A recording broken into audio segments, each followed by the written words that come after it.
सपना की शादी को 5 साल से भी ज्यादा हो चुके थे, पर अब तक उसकी अपनी कोई संतान नहीं हुई थी, जिस वजह से उसे समाज के साथ साथ अपने घर वालों के भी ताने सुनने पड़ते थे। ऐसे ही एक दिन जब सपना का पति नितिन ऑफिस जा रहा होता है, तो सपना बड़े ही प्यार से अपने पति के हाथों में लंच देती है और अपने बहू बेटे का प्यार देखकर सपना की सास सुमित्रा जलती हुई सपना से कहती है, बस यही दिन देखने को बाकी रह गया था। सास सामने बैठी है पर फिर भी पति से ऐसे प्यार कर रही है मानो जैसे कभी मिलना नहीं होता हो। वो माँ जी, कुछ दिनों के लिए नितिन जी शहर से बाहर जा रहे हैं ना, और मैं आज से पहले कभी उनके बिना नहीं रही, बस इसलिए। अगर खुद का बच्चा कर लेती ना तो पति दूर भी हो जाता तो इतना फर्क नहीं पड़ता। मैं कुछ बोलूं तो अपने बेटी की नजर में गिर जाती हूँ, इसलिए मैंने तो कहना ही छोड़ दिया। माँ, सुबह सुबह ये बातें करना जरूरी है क्या? और सपना ने ऐसा भी क्या कर दिया? उसने मुझे लंच देकर अपना ख्याल रखने के लिए तो कहा है। मेरी ही किस्मत खराब है जो मुझे ऐसा बेटा मिला, और किस्मत तो इस बांझ की अच्छी है जो इसे तुझ जैसा पति मिला। माँ, आप ये क्या कह रही हैं? बोलने से पहले सोच तो लिया करो। मेरी बीवी बांझ नहीं है, और खबरदार किसी ने भी मेरी बीवी को बांझ बोला तो। अब बांझ को बांझ ना बोलूं तो क्या बोलूं? पूरा मोहल्ला जानता है तेरी बीवी कभी माँ नहीं बन सकती, इसलिए कहती हूँ दूसरी शादी कर ले ताकि इस घर को वारिस मिल सके और हमारा वंश आगे बढ़ सके। तू क्या चाहता है कि मैं अपना वंश यहीं पर खत्म होता देखूं? इतना बोलकर सुमित्रा गुस्से में वहाँ से चली जाती है। अपनी सास की ये बात सुनकर सपना को भी बहुत दुख होता है और नितिन को भी बिल्कुल अच्छा नहीं लगता। नितिन भी ऑफिस के लिए चला जाता है, पर सपना अंदर ही अंदर घुटने लगती है।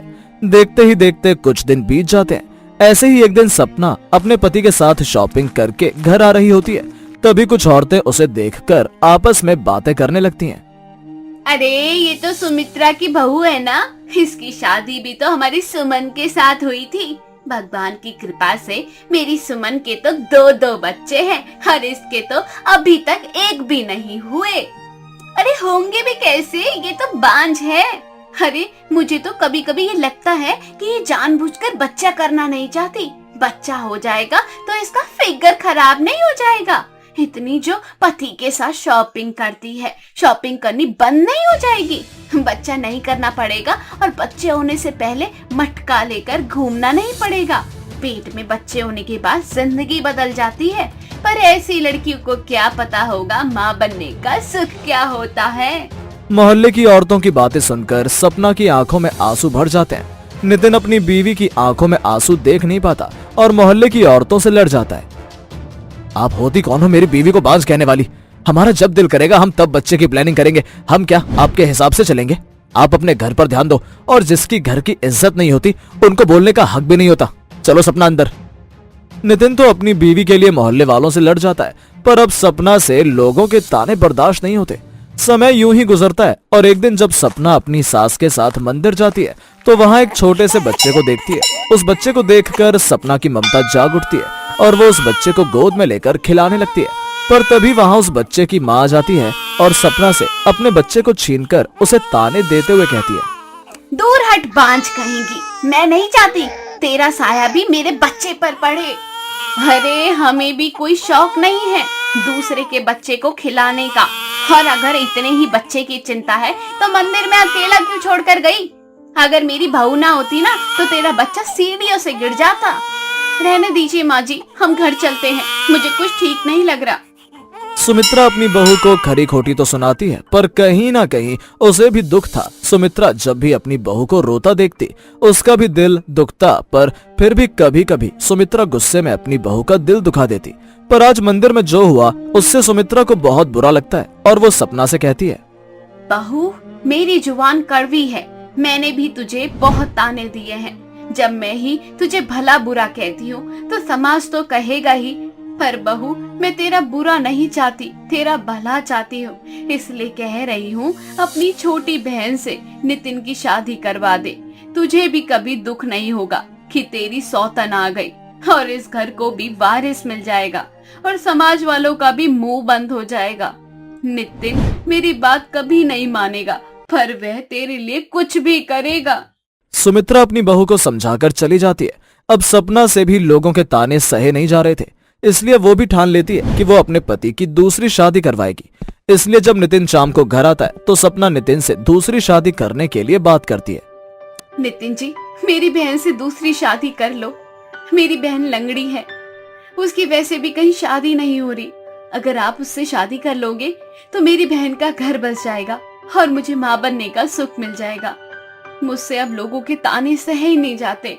तुमसे ये सब कहने के लिए माँ ने बोला है ना, मैं अभी माँ से बात करता हूँ। माँ ने मुझसे कुछ नहीं कहा, ये मेरा फैसला है, क्योंकि मुझे भी बच्चा चाहिए। लोग मुझे अपना बच्चा छूने नहीं देते, मुझे बांझ कहते हैं। मुझे और लोगों के ताने नहीं सुने जाते। अगर आप मुझसे प्यार करते हो तो मेरी बहन से शादी कर लो। मेरी बहन मेरी सौतन बनेगी, मुझे दुख नहीं होगा। पर अगर मैं कभी माँ नहीं बनी तो शायद मैं जी नहीं पाऊंगी। सपना रोते हुए अपना दुख नितिन के आगे बयां करती है। नितिन अपनी बीवी का दुख देखकर बहुत दुखी होता है और अपनी साली से शादी करने को तैयार हो जाता है।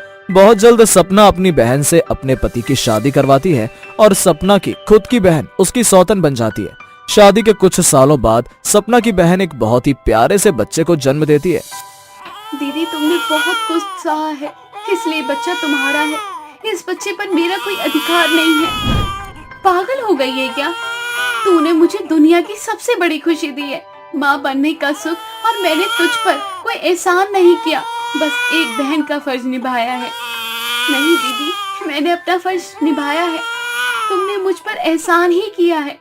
कोई भी औरत अपनी ही बहन को अपनी सौतन नहीं बना सकती, पर तुमने मुझे बनाया। मैं हमेशा तुम्हारे साथ इसी तरह से रहूंगी और नितिन और मेरे बच्चे पर पहला अधिकार सिर्फ तुम्हारा ही है। माँ बनने के बाद सपना की जिंदगी में भी खुशियाँ आ जाती हैं और वो अपने परिवार के साथ हंसी खुशी रहती है। पर उसे हमेशा इस बात का भी दुख रहता है कि उसकी बहन ही उसकी सौतन है। पर सपना ये दुख कभी किसी से शेयर नहीं करती।